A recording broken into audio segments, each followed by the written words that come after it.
a percentage of these reports defy any simple explanation. And the more information we get, in some cases, the harder it is to explain them.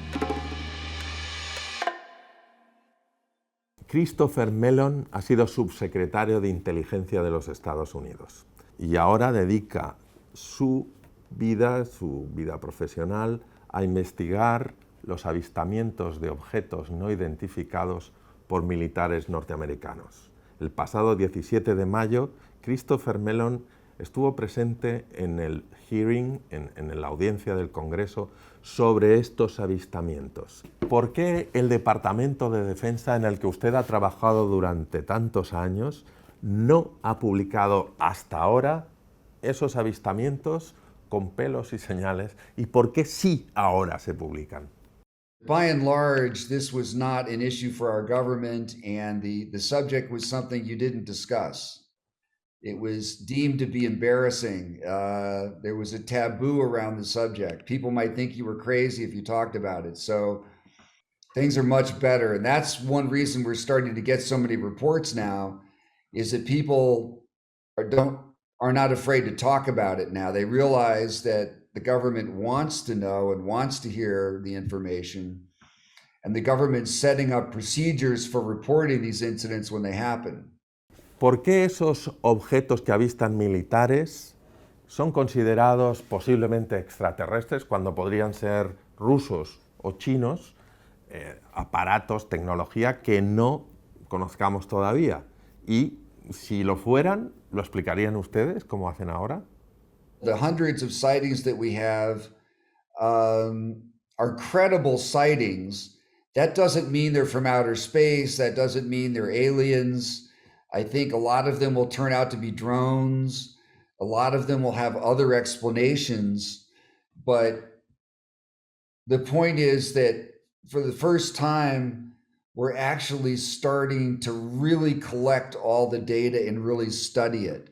Imaginemos que sí, que hay extraterrestres y que están a nuestro alrededor en la galaxia. ¿Por qué no nos han visitado hasta ahora? ¿Y por qué iban a visitarnos exactamente ahora?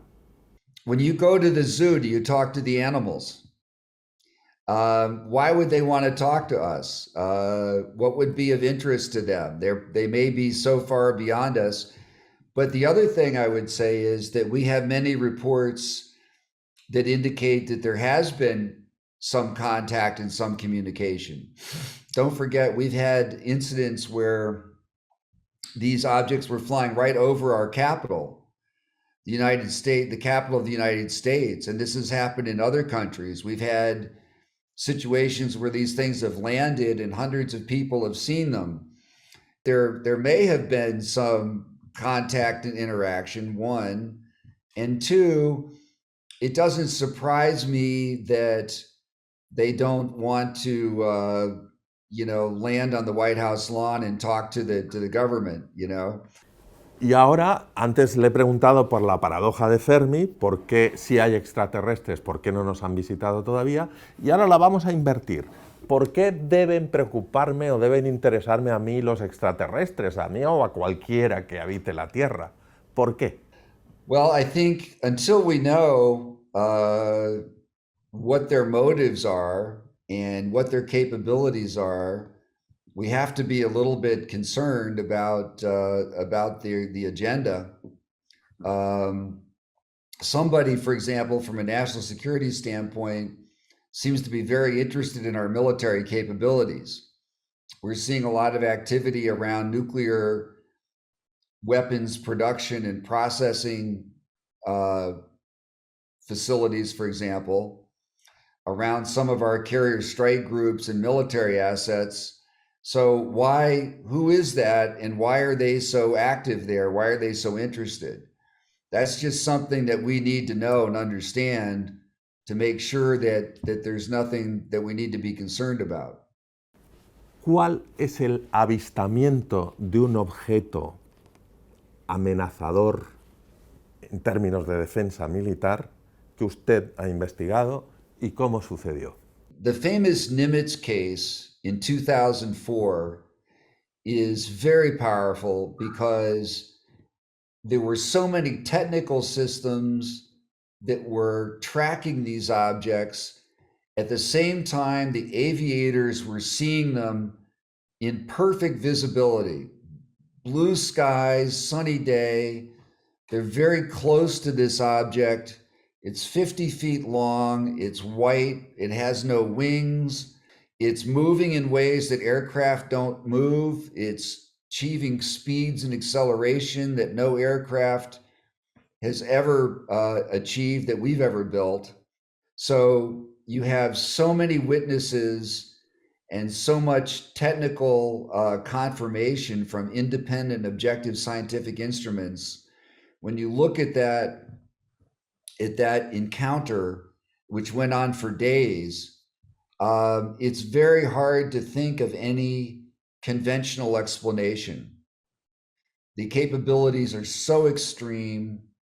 They're so far beyond anything that we have even thought about building that it's very hard to come up with any alternative to the idea that some other race, some other civilization has visited us and was responsible for that technology. ¿Cómo es la red de radares y de detección de objetos voladores, que podrían ser drones de interés militar? ¿Cómo funciona exactamente? ¿Cómo detectan? The U.S. Defense Department and the intelligence community operates a massive collection of advanced sensors. I've written about some of these, the Space Fence, for example, the solid state phased array radars that we use to detect nuclear weapon launches, ICBMs, satellites through in orbit, huge ground-based radars, a range of things, tens of billions of dollars per year of the most sophisticated technology in the world is now being turned to focus on this problem. And I think there is an unprecedented opportunity here in the next, in the months and years ahead to really, at long last, get some more satisfying answers to this mystery of what's going on.